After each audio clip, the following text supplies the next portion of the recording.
Bismillahirrahmanirrahim. Irmãos, eu vou fazer esse vídeo por causa daqueles que dizem que eu não conheço o Evangelho.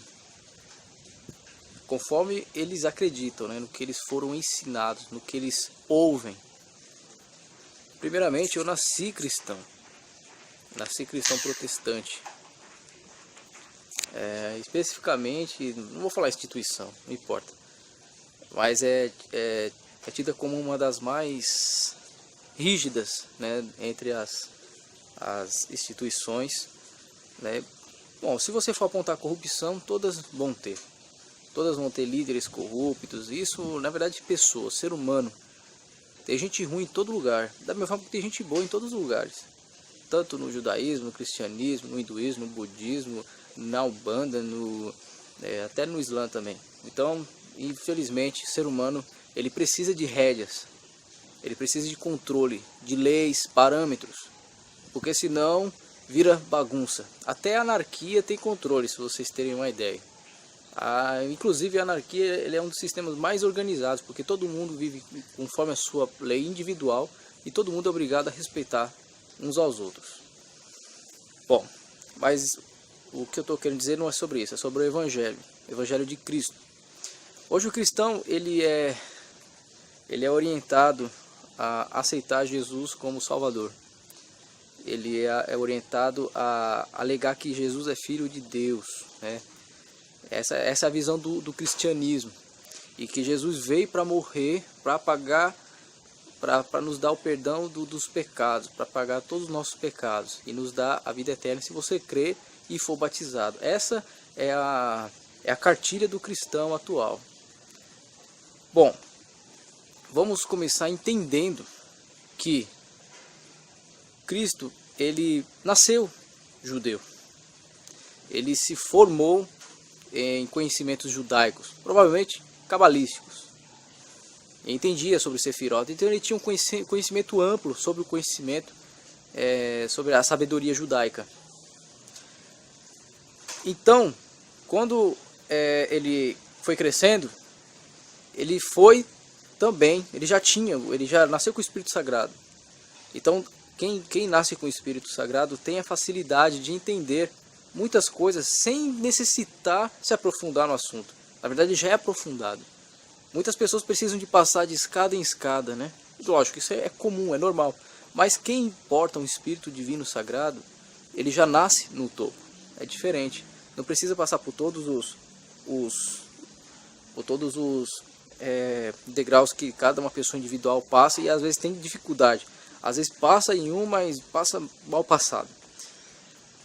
Bom, nisso tem relatos, segundo os evangelhos que foram narrados por doutores da época e também alguns apóstolos, supostamente, porque existem dúvidas até acerca da narrativa do evangelho, tanto de Mateus, Marcos, Lucas, enfim, existem muitas discrepâncias, muitas coisas que não são consideradas autênticas. Enfim, com aos 12 anos está relatado que Cristo pregou para os doutores nos templos e ensinava a eles. Então ele tinha muito conhecimento, coisas que intrigavam, que aqueles senhores que passaram a vida toda estudando alguma coisa, ficavam, olha, realmente faz sentido isso. Então, existe esse relato. Perceba que não existe todo o relato da vida de Cristo. Agora, por que isso? Por que foi omitido? Por que eles colocaram nas escrituras somente o que aconteceu durante a revolução daquele tempo? É uma coisa a se pensar também. Porque o que a gente vê no Evangelho é uma divinalização da imagem de Cristo. Enquanto a função dele foi o quê? Trazer uma mensagem. Mostrar que a lei estava sendo corrompida e que as pessoas não estavam seguindo a linha espírito, mas estavam vivendo da lei, e a lei estava distorcendo os fatos. Então Cristo ele veio, segundo Mateus e alguns evangelhos, ele estava corrigindo. Falou, se você não crê em mim, você não crê em Moisés. Eu não vim abrogar a lei, eu vim cumprir a lei, eu vim aplicar a lei. Pode passar o tempo, os céus e a terra, mas não vai ser retirado um tio da lei, não vai ser retirada uma vírgula. Então Cristo ele veio confirmar a lei de Moisés, ele falou de Moisés, que a paz de Allah esteja sobre Moisés. Então, ao longo da história, a gente vê muito isso. Aí vem as partes dos milagres, que são eventos supostamente colocados ali, né, muita coisa, lógico. Quem porta o Espírito Sagrado, enviado por Allah Subhanahu wa Ta'ala, ele tem a permissão de fazer o que o Criador quer. Mas eu digo que é muito mais importante curar a alma do que curar a carne. Não adianta você curar um braço, curar as pernas e ir para o inferno. Inclusive o próprio Cristo falou: se você vê que o seu olho vai ver algo que vai te condenar, é melhor arrancar o seu olho e entrar cego no paraíso. Se você vê que sua perna vai te condenar, é melhor arrancar a perna e entrar no paraíso. Então tem muitas coisas que as pessoas não aceitam nas suas vidas e não sabem que aquilo é para autopurificação.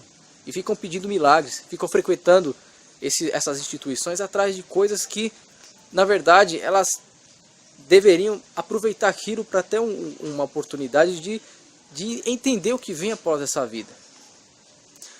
Então, Cristo, algumas coisas foram acrescentadas, acrescentadas e removidas das Escrituras em relação a Cristo. Porque se ele for um mensageiro, ele trouxe a mensagem do Evangelho, que é amar a Deus sobre todas as coisas. O que é amar a Deus sobre todas as coisas? É simplesmente colocar Deus acima de tudo na nossa vida. Então, se você ama a Deus acima de todas as coisas, tudo que você fizer tem que ser em nome dele. Tudo que você fizer tem que ser de acordo com o que o Criador deseja. Então você, na verdade, coloca os mensageiros e os anjos abaixo de Deus. Cristo foi um desses mensageiros. Ele foi a profecia que se fez carne. É o verbo que se fez carne. Então tem muita coisa que as pessoas hoje estão colocando as suas próprias palavras nas Escrituras, com suas próprias interpretações, sem enxergar um modo amplo. Então, o Cristo verdadeiro, ele despertou as pessoas, ele tirou a cegueira espiritual. Também tinha o poder de curar fisicamente? Tinha, mas isso eu quero provar para vocês que é irrelevante. Ele fez isso porque a permissão para que as pessoas pudessem crer. Mas bem-aventurado aquele que não vê e crê. Então, dá mais importância para aqueles que entendem, têm discernimento, têm sabedoria, que não precisam ver algo físico para entender uma coisa, porque sente. Então, aqueles que estão mais elevados espiritualmente, eles não vão precisar ver para crer. Eles vão entender. E automaticamente eles vão ver coisas muito maiores que esse olho carnal não vê. Então, ao longo da vida do Cristo, ele fez o quê? Ele mandou uma mensagem. Uma mensagem de amar o próximo como a ti mesmo. Por que como a ti mesmo? Porque nós somos somos imagem e semelhança de nós mesmos. Mas não significa que nós somos a semelhança de Allah Subhanahu wa Ta'ala. Porque Allah, ele é o Criador, ele não é uma criatura, ele não é um homem. De acordo com os profetas disseram, ele não é homem para que se arrependa e nem para que volte atrás. E nem para que minta, nem filho do homem para mentir. Olha o que ele disse, ele não é filho do homem para mentir. Então significa que o filho do homem mente? Significa que a mentira ela é necessária em alguns pontos? Será que as pessoas hoje não entendem que foram criadas nesse sistema todo corrupto, que foram criados já na operação do erro? Então as pessoas estão preferindo acreditar mais em apóstolo do que na mensagem do próprio Messias. Bom, o que eu quero dizer é que o Evangelho ele é mais importante do que um sacrifício. Porque sem o Evangelho o sacrifício ele se torna obsoleto. Então não adianta uma pessoa ser sacrificada sem ter dito nada, então ele vai ser nada. A não ser que ele seja vinculado ao Evangelho, à mensagem. O que eu quero dizer é o seguinte: Cristo ele veio trazer o Evangelho, a mensagem de renúncia. Renuncia a ti mesmo, renuncia a este mundo, pega a tua cruz, o teu conhecimento e me siga. Vem para esse caminho da renúncia, que eu estou renunciando a tudo. Você também tem que renunciar. Por isso que ele falou que eu sou a verdade, o caminho, a verdade e a vida. Porque você tem que ser igual a ele, você tem que praticar o que ele ensinou. E não, na verdade, ter uma fé morta, você simplesmente aceitar, eu creio em Jesus, e agora eu vou me batizar, e agora eu vou frequentar uma igreja, vou de casa para igreja, de casa para igreja. E esquece de praticar o Evangelho. O Evangelho agora, hoje, é ir para uma igreja. O Evangelho agora é colocar um som alto, louvando, dizendo que está louvando a Deus. Evangelho é você se rotular e viver nesse mundo apenas com um rótulo. A única coisa que diferencia um ou outro é um rótulo. Então não é esse o verdadeiro Evangelho. que as pessoas têm que entender. Na verdade, o Evangelho, por isso que uma vez escreveram uma carta para o Papa, dizendo que quem acompanhar de perto o Evangelho vai ser um problema para o clero. Quer dizer, quem entender, quem acompanhar, quem tiver uma visão geral do que acontece ali na Bíblia, vai ser um problema, porque o clero está indo para um lado e o Evangelho está indo para o outro. E é isso que está acontecendo hoje. Bom, então significa que o Evangelho é maior que o sacrifício. Então Jesus ele falou o seguinte: eu não tinha vindo e vocês não tinham desculpa de seus pecados, mas agora que eu vim vocês não têm desculpa de seus pecados. Bom, mas isso entra em conflito na concepção de que ele veio para perdoar os pecados. Não, na verdade ele veio para dizer que você não deve pecar, vai e não peques mais. Ele não veio para tirar seus pecados porque você pode fazer o que você quiser, tudo bagunçado. Não, pelo contrário, ele veio corrigir a lei. O pessoal fala, se você adulterar, você vai para o inferno. Ele falou assim, eu falo pior ainda. Eu falo, se você imaginar, olhar para aquela mulher, você já está pecando em pensamento. Você consegue entender isso, a gravidade disso? Então não tem nada a ver de que perdoar os pecados. Não, pelo contrário, você tem que rejeitar o ilícito, rejeitar a obscenidade, rejeitar a fornicação, o adultério. E não que isso foi perdoado, que está tudo liberado. As pessoas estão invertendo as coisas. As pessoas estão colocando coisas, as próprias palavras nas escrituras. E também por acreditar em Paulo. Primeiro que Paulo não foi discípulo. Paulo não sabia tudo que Cristo ensinou. Paulo pegou o que foi deixado. E muita coisa ele incorporou como se fossem palavras dele. E criou uma outra doutrina. Ele criou um outro evangelho.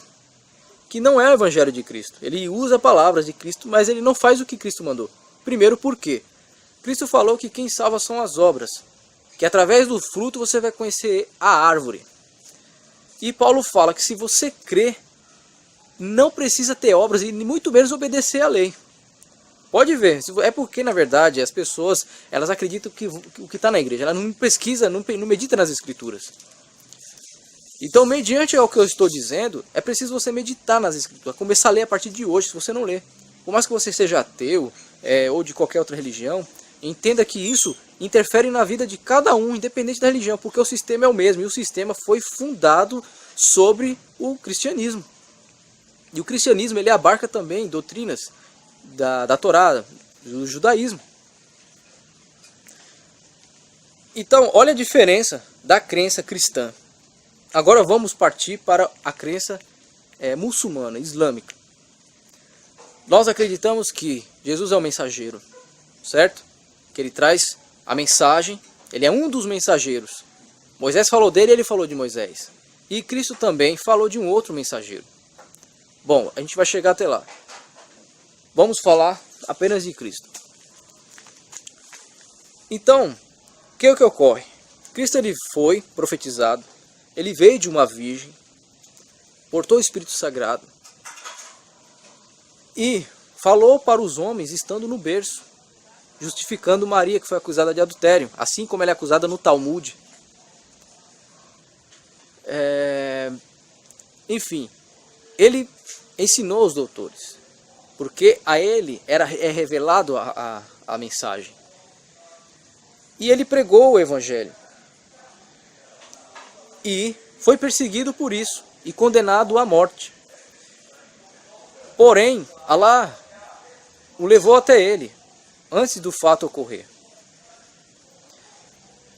E colocaram o outro no local. Tudo isso foi armado. Tudo isso foi premeditado. Tanto para enganar judeu como para enganar romano. Porque ambos estavam se desviando. Tinha alguns judeus que acreditavam. E seguiam ele e obedeciam, entendiam a voz. Só que alguns judeus, outra parte, se aliou a quem? A Roma. Para tentar vencer Roma por dentro e acabaram se vendendo. Os que acreditavam no Messias o seguiram.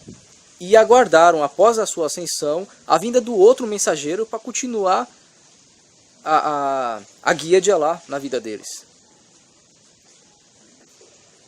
Então, aquele povo, ele continua seguindo a Jesus, praticando o evangelho.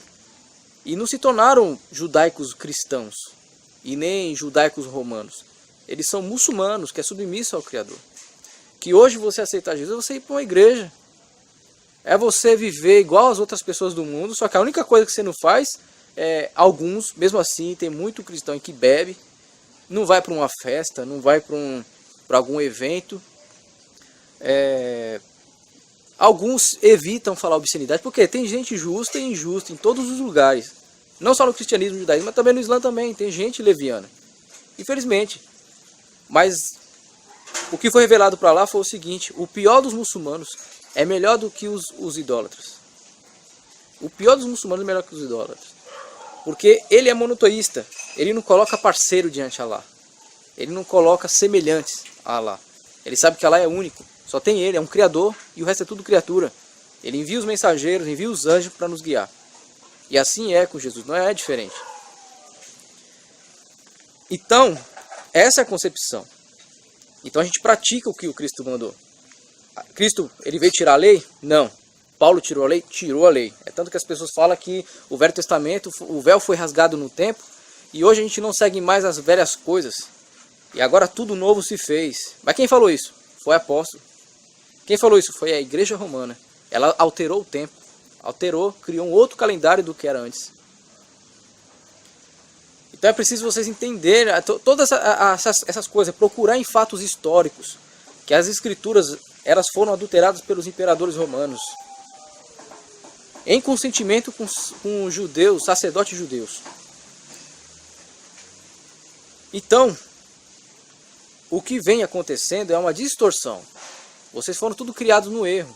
Atualmente o cristianismo ele foi criado por judeus para enganar os gentios. Os cristãos de hoje são gentios. São aquelas pessoas leigas que são recrutadas para fazer a parte boa do sistema. Tem a parte ruim e a parte boa. Enquanto a parte ruim se sustenta da parte boa. Então, é preciso entender que hoje existem vários reis do mundo. Cada rei tem um olho. Em terra de cego, quem tem olho é rei. Entendem? Então é isso. Por isso que essas pessoas elas fogem do Islã. E colocam as outras pessoas também para fugirem. Porque ela é uma ameaça para o sistema. Imagina o Islã ser implantado, eles vão perder as regalias, vão perder os esquemas, vão perder tanta coisa. Então eu, no caso, sou uma ameaça. Então eu não me importo o que aconteça comigo, se eu morrer ou não. Eu não tenho medo.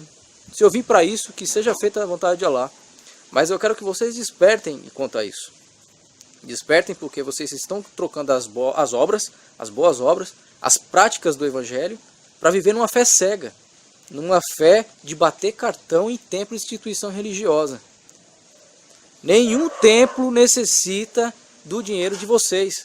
Vocês, ao invés de fazer a caridade ao necessitado, estão dando dinheiro para a igreja, instituição, enriquecendo o sistema. É preciso entender essas coisas. É preciso entender que a caridade ela é feita para o necessitado. Você vai lá. Se você puder não se identificar, melhor ainda. Pega seu dinheirinho, negócio de coleta, negócio de oferta, dízimo. Esquece isso. Vamos acabar com esse sistema. Vamos fazer o que é justo. Ajude a quem precisa. Faça uma cesta básica. Paga uma conta de alguém. Dê uma oportunidade de emprego. Faça alguma coisa a quem precisa. Que instituição nenhuma precisa. Tem que manter luz, água. Não, isso não é problema meu. Na verdade, eu tenho que manter minha casa e ninguém me ajuda. Você tem que falar isso. Então, é preciso entender porque tudo isso foi construído pela mão dos homens.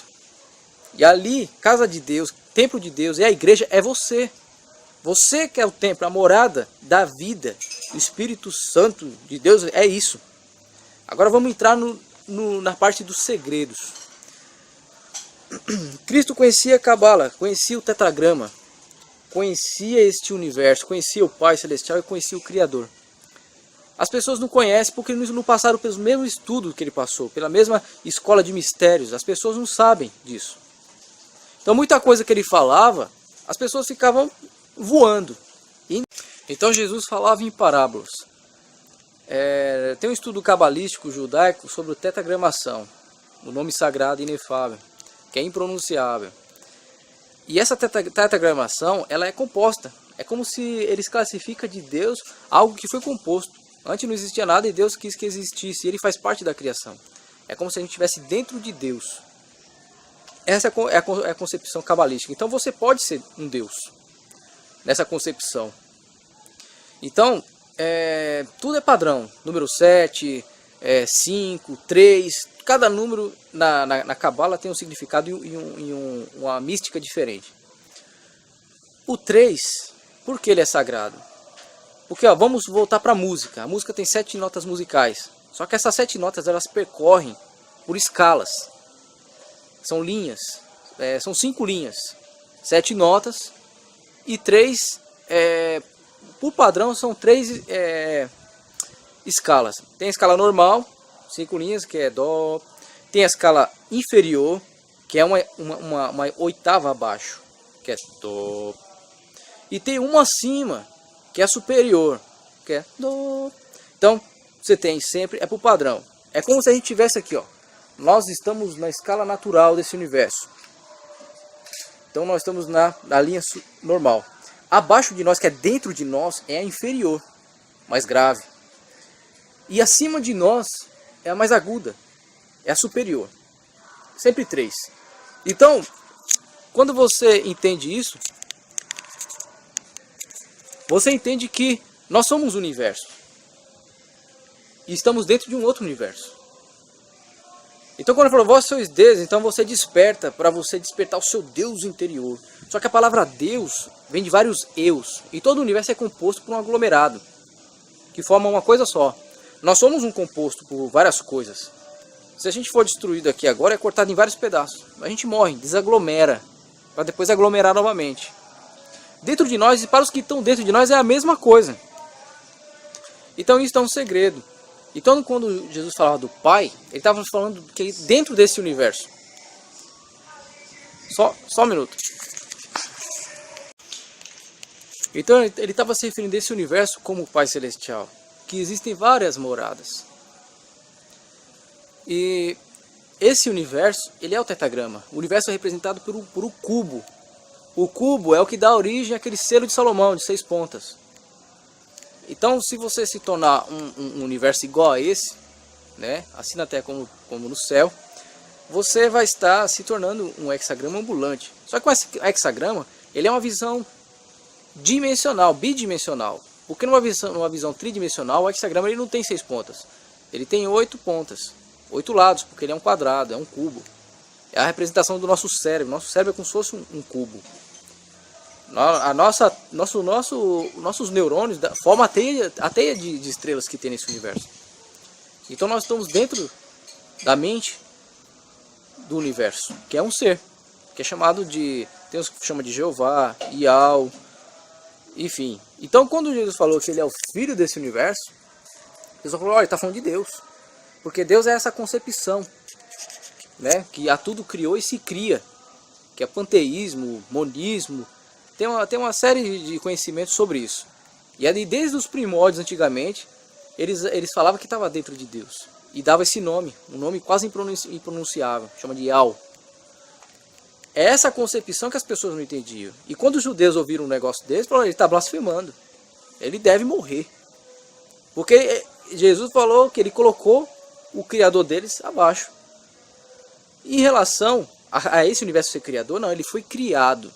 O Criador está acima, ele criou esse universo e subiu criando os 7 céus acima. E se encontra acima de toda a sua criação. Ele não é composto, mas compõe. Nós não estamos dentro, nós estamos dentro da criação de Allah, subhanahu wa ta'ala. Então, da mesma forma que nós somos um pai biológico que geramos vida, que sai como espermatozoide para ser fecundado, nós estamos dentro do Pai Celestial, que nós seremos gerados e nasceremos lá fora do universo. Quando a gente morre é como se estivesse entrando no óvulo, que esse planeta é como se fosse um óvulo esférico, e não plano, por sinal. Então, é preciso entender isso. É por isso que falar, Jesus é filho de Deus, mas o que você entende o que é Deus? O nosso idioma é corrompido. O português todo é criado do latim. O latim é uma criação romana. E tem coisas que não existem no idioma original, que vem do aramaico, que não existe nem no hebraico, nem no latim, nem muito menos no português. Então, é por isso que as pessoas precisam entender o que Cristo estava dizendo. Né? Que vós sois universos. O Pai, você não conhece o Pai, não conhece a mim. Ele está falando sobre isso. E que ele não é... Alá não tem filho. Alá é o Criador, ele não é uma criatura. Filho é uma concepção de animal. O animal, ele gera filho. É co-criador. Ele não cria, ele co-cria, ele repete. E esse universo também. Todo universo tem a sua semente. Eu já tive meu filho, ele foi minha semente. Ele venceu. Ele foi como se fosse Jesus Cristo dentro de mim. Que venceu e está aqui à minha direita. Consegue entender isso?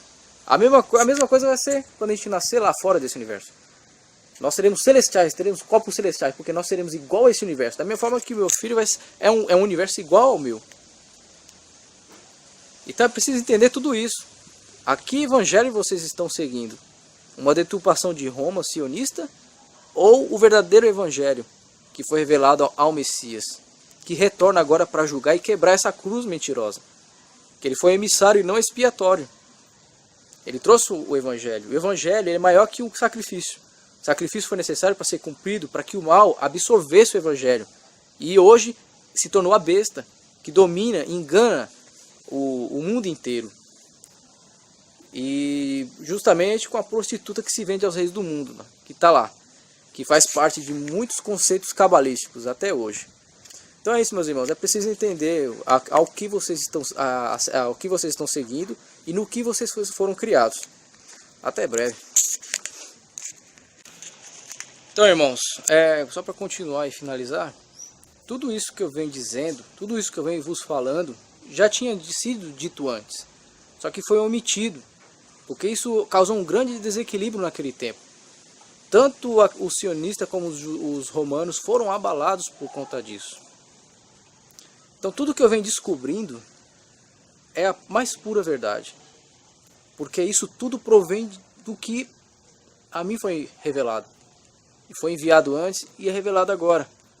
Aí você pode dizer, mas isso não faz parte do Islã. Faz parte. Tudo que está no Alcorão, Mohammed, ele faz menção a isso. Não fala exatamente da mesma forma. Mas é por isso que ele simplesmente fala do Messias. Fala que o Messias retorna justamente para dizer essas coisas. E é esses fatos que vão quebrar a cruz. Vão quebrar todo engano e mentira e libertar o povo. Não é a verdade que vos libertará? Então é preciso entender tudo isso. Enche a tua botija e ainda dá tempo. Se você não entende e não crê, porque você não tem azeite suficiente. Então, não vai adiantar nada ocorrer. Não vai adiantar me matarem, me perseguir. Não vai adiantar. Por quê? O leite já foi derramado. Não há mais o que fazer. Agora é tarde. É questão de tempo para que as pessoas despertem e saiam do engano, dessa matrix. Então, por isso que eu digo, o Islã, ele é o caminho estreito que vos conduzirá ao paraíso. Porque lá estão contidas todas as práticas do Evangelho. E não a parte simbólica, representativa, que as pessoas acreditam ao invés de praticar. Se tornaram supersticiosos, com fé morta. E se moldaram a esse mundo gradativamente e nem percebem. E aos poucos as doutrinas vão moldando eles ao mundo. E eles vão se tornando piores do que os que estão no mundo. Por causa disso. Então é isso. Aquele que vos fala é simplesmente aquele que já vos falou. Então isso não é uma coincidência. Não é porque alguém me contou que eu faço parte de alguma coisa secreta, não. Eu sou um gentil igual a vocês. Pelo menos a maioria. Eu também busco a verdade como a maioria. A grande questão é... Eu tenho uma grande facilidade justamente por causa disso. Que eu porto justamente aquele mesmo espírito que foi enviado antes. E que Alá guie a todos.